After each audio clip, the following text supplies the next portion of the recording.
ওম শান্তি। আজিৰ তাৰিখ 28 ডিচেম্বৰ 2024 বৰ্ষ। প্ৰাতঃ মুৰলী বাপদাদা মধুবন। আজিৰ পিতাৰ অমৃতবাণী হৈছে, মৰমৰ সন্তানসকল, পিতা তোমালোকক সকলো সম্পদেৰে সমৃদ্ধিশালী কৰি তুলিবলৈ আহিছে। তোমালোক কেৱল ঈশ্বৰীয় মতত চলা, ভালকৈ পুৰুষাৰ্থ কৰি উত্তৰাধিকাৰ লোৱা। মায়াৰ হাতত পৰাজিত নহবা। আৰু আজিৰ প্ৰশ্ন, ঈশ্বৰীয় মত, দৈবী মত আৰু মনুষ্য মতৰ মুখ্য পাৰ্থক্য কি?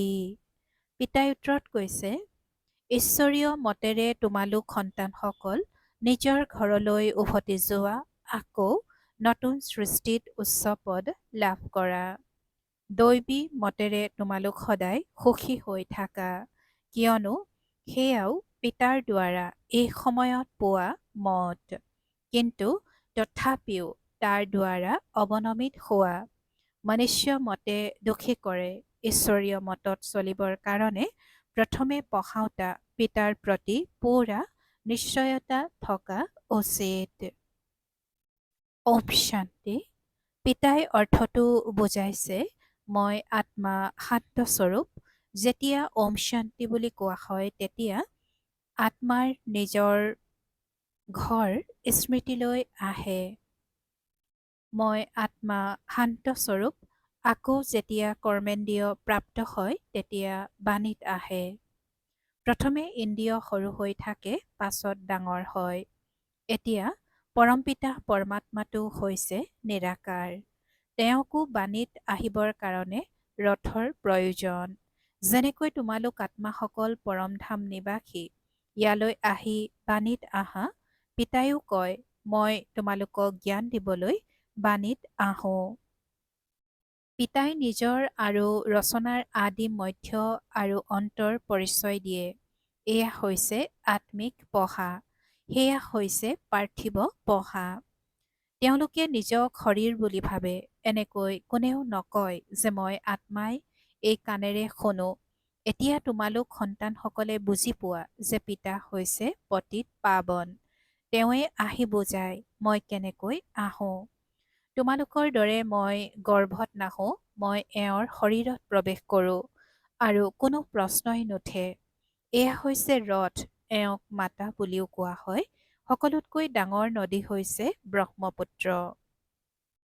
গতিকে এওঁ হৈছে সকলোতকৈ ডাঙৰ নদী, পানীৰতো কথা নাই। এয়া হৈছে মহানদী, অৰ্থাৎ সকলোতকৈ ডাঙৰ নদী। গতিকে পিতাই আত্মাসকলক বুজায়, মই তোমালোকৰ পিতা হওঁ। যেনেকৈ তোমালোকে বাৰ্তালাপ কৰা, তেনেকৈ মইও বাৰ্তালাপ কৰোঁ। মোৰ ভূমিকা সকলোতকৈ শেষত। যেতিয়া তোমালোক একেবাৰে পতিত হৈ যোৱা, তেতিয়া তোমালোকক পাৱন কৰি তুলিবলৈ আহিবলগীয়া হয়। এই লক্ষ্মী নাৰায়ণক এনেকৈ গঢ়ি তোলোতাজন কোন হয়? ঈশ্বৰৰ বাহিৰে আন কোনো হ'ব নোৱাৰে। বেহদৰ পিতাইহে স্বৰ্গৰ মালিক কৰি তোলে নহয়। পিতাহে জ্ঞানৰ সাগৰ। তেওঁৱে কয়, মই এই মনুষ্য সৃষ্টিৰ বীজৰূপ অৰ্থাৎ বীজ হওঁ। মই আদি মধ্য অন্তক জানো। পিতা হৈছে জ্ঞানৰ সাগৰ আৰু তেওঁৱে কয়, মই এই মনুষ্য সৃষ্টিৰ বীজ হওঁ। মই আদি মধ্য অন্তক জানো। মই সত্য চৈতন্য বীজৰূপ হওঁ। মোৰ এই সৃষ্টিৰূপী বৃক্ষৰ জ্ঞান আছে। ইয়াক সৃষ্টি চক্ৰ অথবা ড্ৰামা বুলি কোৱা হয়। ই ঘূৰিয়েই থাকে। সেই সদৰ ড্ৰামা দুঘণ্টা চলে। ইয়াৰ ৰীল ৫,০০০ বছৰৰ। যিমান সময় অতিবাহিত হৈ যায়, সিমান ৫,০০০ বছৰৰ পৰা কম হৈ যায়। তোমালোকে জানা, প্ৰথমে আমি দেৱী দেৱতা আছিলোঁ, আকৌ ক্ৰমান্বয়ে আমি ক্ষত্ৰিয় কুলত আহি গলো। এই গোটেই ৰহস্য বুদ্ধিত আছে নহয়। গতিকে এয়া স্মৃতিলৈ আনি থাকিব লাগে। আমি আৰম্ভণিত ভূমিকা পালন কৰিবলৈ আহিলোঁ, গতিকে আমিয়েই দেৱী দেৱতা আছিলোঁ। ১২৫০ বছৰ ৰাজ্য কৰিলোঁ, সেয়াটো অতিবাহিত হৈ গৈ থাকে নহয়। লাখ লাখ বছৰৰ কথাটো নহয়। লাখ লাখ বছৰৰ কথাটো কোনেও চিন্তানো কৰিব নোৱাৰে। অৰ্থাৎ পিতাই কৈছে যে লাখ লাখ বছৰৰ কথাটো কোনেও চিন্তনো অৰ্থাৎ চিন্তাও কৰিব নোৱাৰে। তোমালোক সন্তানসকলে বুজি পোৱা যে আমি এই দেৱী দেৱতা আছিলোঁ, আকৌ ভূমিকা পালন কৰি বছৰৰ পাছত বছৰ অতিবাহিত কৰি কৰি এতিয়া কিমান বছৰ অতিবাহিত কৰিলোঁ। ক্ৰমান্বয়ে সুখ কম হৈ যায়, প্ৰতিটো বছৰ শতোপ্ৰধান শতু ৰজু তমু অৱস্থা প্ৰাপ্ত হয়। পুৰণি নিশ্চয় হয়, এয়া আকৌ হৈছে বেহদৰ কথা। এই সকলোবোৰ কথা ভালকৈ বুদ্ধিত ধাৰণ কৰি আকৌ আনক বুজাব লাগে। সকলোতো একেই নিচিনা নহয়, নিশ্চয় ভিন্ন ভিন্ন ৰীতিৰে বুজায়। চক্ৰৰ বিষয়ে বুজোৱা আটাইতকৈ সহজ। ড্ৰামা আৰু কল্পবৃক্ষ দুয়োখন মুখ্য চিত্ৰ। পিতাই কৈছে যে ক্ৰমান্বয়ে সুখ কম হৈ যায়, প্ৰতিটো বস্তুৰ শতোপ্ৰধান শতু ৰজু তমু অৱস্থা প্ৰাপ্ত হয়। পুৰণি নিশ্চয় হয়, এয়া আকৌ হৈছে বেহদৰ কথা। এই সকলোবোৰ কথা ভালকৈ বুদ্ধিত ধাৰণ কৰি আকৌ আনক বুজাব লাগে। সকলোতো একে নিচিনা নহয়, নিশ্চয় ভিন্ন ভিন্ন ৰীতিৰে বুজায়। চক্ৰৰ বিষয়ে বুজোৱা আটাইতকৈ সহজ। ড্ৰামা আৰু কল্পবৃক্ষ দুয়োখন মুখ্য চিত্ৰ। কল্পবৃক্ষ নাম মই জানো। পিতাই কৈছে যে ড্ৰামা আৰু কল্পবৃক্ষ দুয়োখন মুখ্য চিত্ৰ। কল্পবৃক্ষ নাম নাই জানো। কল্পৰ আয়ুস কিমান বছৰ এয়া কোনেও নাজানে। মনুষ্যৰ অনেক মত, কোনোৱে কিবা বুলি ক'ব, কোনোৱে আন কিবা। এতিয়া তোমালোকে অনেক মনুষ্য মতকো বুজিছা আৰু এক ঈশ্বৰীয় মতকো বুজিছা। কিমান পাৰ্থক্য আছে। ঈশ্বৰীয় মতেৰে তোমালোক আকৌ নতুন সৃষ্টিলৈ যাব লাগে, অন্য কাৰো মতেৰে দৈবী মত বা মনুষ্য মতেৰে উভতি যাব নোৱাৰা। দৈবী মতেৰে তোমালোকৰ অৱনতিয়েই হয়, কিয়নো কলা কম হৈ গৈ থাকে। আখুৰী মতেৰেও অৱনতি হোৱা, কিন্তু দৈবী মতত সুখ আছে, আখুৰী মতত দুখ আছে। পিতাই কৈছে যে দৈবী মতত সুখ আছে আৰু আখুৰী মতত দুখ আছে। দৈবী মতো এই সময়ত পিতায়ে দিয়ে, সেইকাৰণে তোমালোক সুখী হৈ থাকা। বেহদৰ পিতা কিমান দূৰৈৰ পৰা আহে, মনুষ্যই উপাৰ্জন কৰিবলৈ বাহিৰলৈ যায়। যেতিয়া বহুত ধন একত্ৰিত হয় তেতিয়া উভতি আহে। পিতায়ো কয়, মই তোমালোক সন্তানসকলৰ কাৰণে বহুত সম্পদ লৈ আহোঁ, কিয়নো এইটো জানো যে তোমালোকক বহুত সম্পত্তি দিছিলোঁ, সেই সকলোবোৰ তোমালোকে হেৰুৱাই পেলালা। তোমালোকৰ সৈতেই বাৰ্তালাপ কৰোঁ, যিসকলে বাস্তৱত হেৰুৱাইছা। ৫,০০০ বছৰৰ কথা তোমালোকৰ স্মৃতিত আছে নহয়? তোমালোকে কোৱা, হয় বাবা আছে। ৫,০০০ বছৰ পূৰ্বে আপোনাক লগ পাইছিলোঁ, আপুনি উত্তৰাধিকাৰ দিছিল। এতিয়া তোমালোকৰ স্মৃতি উদয় হৈছে, যথাযথ বেহদৰ পিতাৰ পৰা বেহদৰ উত্তৰাধিকাৰ লৈছিলোঁ। বাবা, আপোনাৰ পৰা নতুন সৃষ্টিৰ বাটচাহি লৈছিলোঁ। ভাল কথা আকৌ পুৰুষাৰ্থ কৰা। এনেকৈ নকবা, বাবা, মায়াৰ ভূতে মোক পৰাজিত কৰি দিলে। দেহ অভিমানত অহাৰ পাছতহে তোমালোক মায়াৰ হাতত পৰাজিত হোৱা। লোভ কৰিলা, ঘোচ খালা, উপায়বিহীন অৱস্থাৰ কথা বেলেগ। পিতাই কৈছে যে দেহ অভিমানত অহাৰ পাছতহে তোমালোক মায়াৰ হাতত পৰাজিত হোৱা। লোভ কৰিলা, ঘোচ খালা, উপায়বিহীন অৱস্থাৰ কথা বেলেগ। বাবাই জানে, লোভ অবিহনে পেট পূজা নহ'ব, আপত্তি নাই, লাগিলে খোৱা, কিন্তু ক'ৰবাত বান্ধ খাই গ'লে তেতিয়া তোমালোকৰেই দোষ হ'ব। ধন পালে আনন্দিত হৈ খাব, আকৌ পুলিচে ধৰিলে তেতিয়া কাৰাগাৰত যাব লাগিব। এনেকুৱা কাম নকৰিবা, ইয়াৰ বাবে মই দায়বদ্ধ নহয়। পাপ কৰিলে কাৰাগাৰত যায়, তাততো কাৰাগাৰ আদি নাথাকে। গতিকে ড্ৰামাৰ পৰিকল্পনা অনুসৰি কল্প পূৰ্বে তোমালোকে যি উত্তৰাধিকাৰ লৈছিলা, ২১ জন্মৰ কাৰণে তেনেকৈ আকৌ ল'বা। গোটেই ৰাজধানী স্থাপনা হয়, গৰীব প্ৰজা চহকী প্ৰজা, কিন্তু তাত দোষ নাথাকে। পিতাই এইটো প্ৰতিশ্ৰুতি দিয়ে। সকলোৱেতো একেই সমান হ'ব নোৱাৰে। সূৰ্যবংশী চন্দ্ৰবংশী ৰাজ্যত সকলোৰে প্ৰয়োজন হয় নহয়।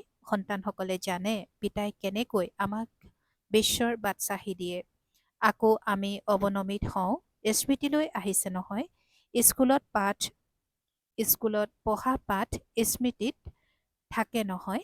ইয়াতো পিতাই সোঁৱৰাই দিয়ে, এই আত্মিক পঢ়া জগতত আন কোনেও পঢ়াব নোৱাৰে। এই আত্মিক পঢ়া জগতত আন কোনেও পঢ়াব নোৱাৰে। গীতাতো লিখা আছে, মন মনা ভৱ, অৰ্থাৎ নিজক আত্মা বুলি বুজি মোক পিতাক স্মৰণ কৰা। ইয়াক মহামন্ত্ৰ, বশীকৰণ মন্ত্ৰ বুলি কয়, অৰ্থাৎ মায়াৰ ওপৰত জয়ী হোৱাৰ মন্ত্ৰ। মায়াক জয় কৰাজনেই জগতজিত। মায়া পাঁচ বিকাৰক কোৱা হয়। ৰাৱণৰ চিত্ৰ একেবাৰে স্পষ্ট। পাঁচ বিকাৰ স্ত্ৰীৰ, পাঁচ বিকাৰ পুৰুষৰ, ইয়াৰ দ্বাৰা গাধ হৈ যায়, সেয়েহে ওপৰত গাধৰ মূৰ দি দিয়ে।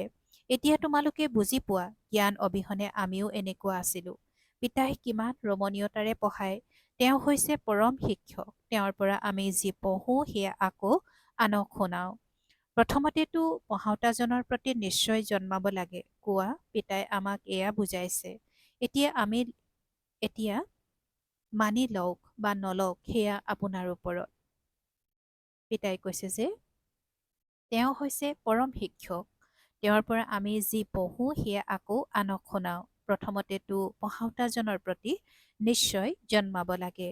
কোৱা, পিতাই আমাক এয়া বুজাইছে। এতিয়া মানি লওক বা নলওক সেয়া আপোনাৰ ওপৰত। এয়া বেহদৰ পিতা নহয় জানো? শ্ৰীমতেই শ্ৰেষ্ঠ কৰি তোলে। তেন্তে শ্ৰেষ্ঠ নতুন সৃষ্টিও নিশ্চয় লাগে নহয়? তেন্তে শ্ৰেষ্ঠ নতুন সৃষ্টিও নিশ্চয় লাগে নহয়? এতিয়া তোমালোকে বুজি পোৱা, আমি আৱৰ্জনাৰ সৃষ্টিত আছোঁ। অন্য কোনেও এয়া বুজিব নোৱাৰে। তাত আমি স্বৰ্গত সদায় সুখী হৈ থাকোঁ। ইয়াত নৰকত কিমান দুখী। পিতাই কৈছে, এতিয়া তোমালোকে বুজি পোৱা, আমি আৱৰ্জনাৰ সৃষ্টিত আছোঁ। অন্য কোনেও এয়া বুজিব নোৱাৰে। তাত আমি স্বৰ্গত সদায় সুখী হৈ থাকোঁ। ইয়াত নৰকত কিমান দুখী। ইয়াক নৰক বুলি কোৱা বা বিষয় বৈতৰণী নদী বুলি কোৱা। পুৰণি সৃষ্টি চি চি হয়। এতিয়া তোমালোকে অনুভৱ কৰা, ক'ত সত্যযুগ স্বৰ্গ। এতিয়া পিতাই কৈছে যে এতিয়া তোমালোকে অনুভৱ কৰা, ক'ত সত্যযুগ স্বৰ্গ, ক'ত কলিযুগ নৰক। স্বৰ্গক বিশ্বৰ আচাৰ্য বুলি কোৱা হয়। ত্ৰেতাকো তেনেকৈ কোৱা নহ'ব। ইয়াত এই লেতেৰা সৃষ্টিত থাকি মনুষ্য কিমান আনন্দিত হয়। বিষ্ঠাত থকা পোকবোৰক ভোমোৰাই ভোঁ ভোঁ কৰি নিজৰ সমান কৰি তোলে। তোমালোকো জাবৰৰ মাজত পৰি আছিলা। মই আহি ভোঁ ভোঁ কৰি তোমালোকক পোক পতংগৰ পৰা অৰ্থাৎ শূদ্ৰৰ পৰা ব্ৰাহ্মণ কৰি তোলো। এতিয়া তোমালোক দ্বৈত মুকুটধাৰী হোৱা, তেন্তে কিমান আনন্দিত হৈ থকা উচিত। পুৰুষাৰ্থও পূৰা কৰিব লাগে। বেহদৰ পিতাইতো বহুত সহজ বুজনি দিয়ে। অন্তৰে কয়ও যে বাবাই সঁচা কথাকেই অৰ্থাৎ সঁচা কথাই কয়। বৰ্তমান সকলো মায়াৰ পিটনিত আবদ্ধ হৈ আছে। বাহিৰৰ জাকজমকতা কিমান। বাবাই বুজায়, মই আহি তোমালোকক ডুবিব ধৰাৰ পৰা ৰক্ষা কৰোঁ। স্বৰ্গলৈ লৈ যাওঁ। স্বৰ্গৰ নাম শুনিছা। এতিয়া স্বৰ্গতো নাই, কেৱল এই চিত্ৰবোৰ আছে। এওঁলোক স্বৰ্গৰ মালিক কিমান ধনৱান আছিল। ভক্তিমাৰ্গত যদিও নিতৌ মন্দিৰলৈ গৈছিলা, কিন্তু এই জ্ঞান একোৱেই নাছিল। এতিয়া তোমালোকে বুজি পোৱা, ভাৰতত এই আদি সনাতন দেৱী দেৱতা ধৰ্ম আছিল।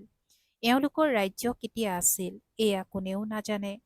দেৱী দেৱতা ধৰ্মৰ পৰিৱৰ্তে এতিয়া আকৌ হিন্দু হিন্দু বুলি কৈ থাকে।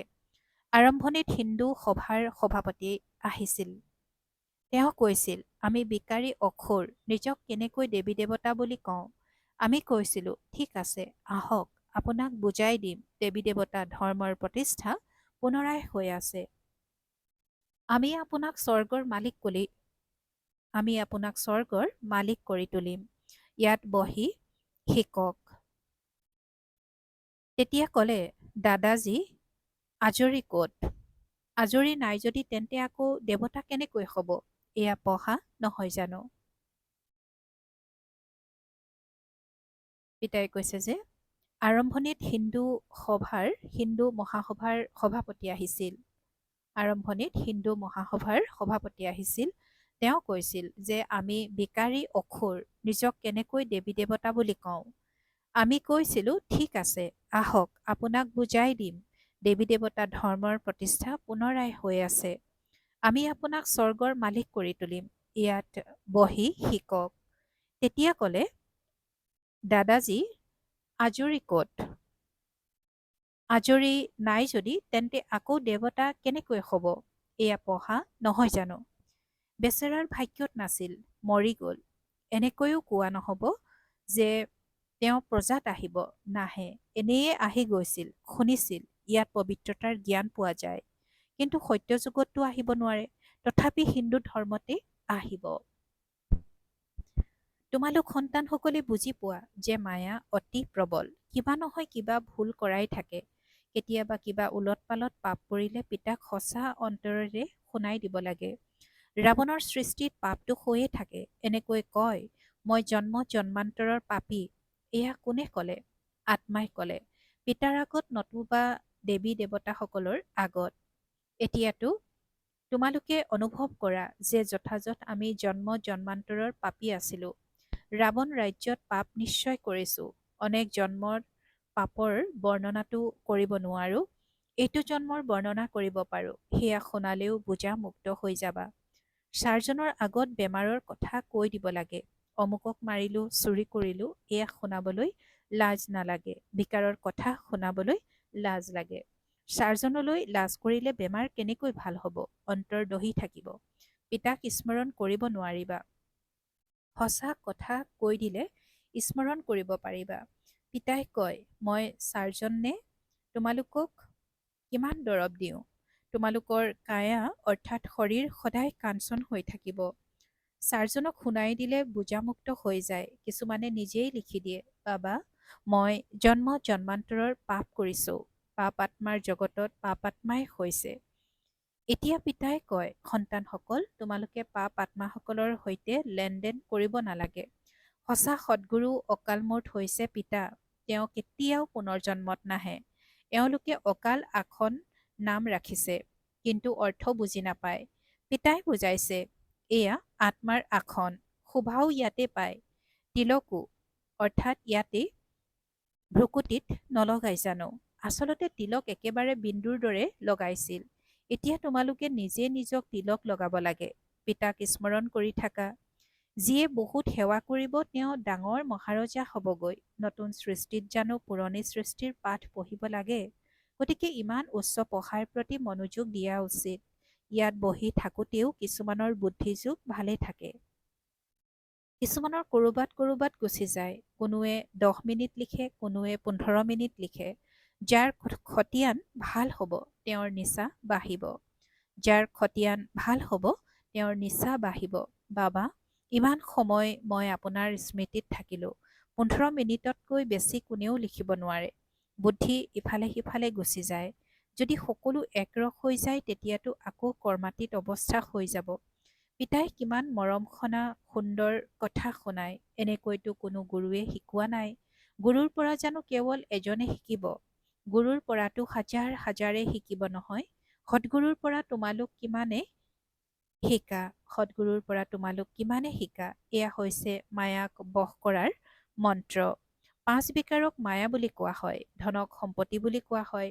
লক্ষ্মীনাৰায়ণৰ কাৰণে কোৱা হ'ব, এওঁলোকৰ বহুত সম্পত্তি আছে। লক্ষ্মীনাৰায়ণক কেতিয়াও মাতা পিতা বুলি নকয়। আদিদেৱ আদিদেৱীক জগতত পিতা আদিদেৱ আদিদেৱীক জগত পিতা জগত অম্বা বুলি কয়। তেওঁলোকক নকয়। এওঁলোক হৈছে স্বৰ্গৰ মালিক। অবিনাশী জ্ঞানধন লৈ আমি ইমান ধনৱান হৈ যাওঁ। অম্বাৰ ওচৰলৈ অনেক আশা লৈ যায়। লক্ষ্মীৰ ওচৰলৈ কেৱল ধনৰ বাবে যায় আৰু একো নাই। তেন্তে শ্ৰেষ্ঠ কোন হ'ল? এয়া কোনেও গম নাপায়।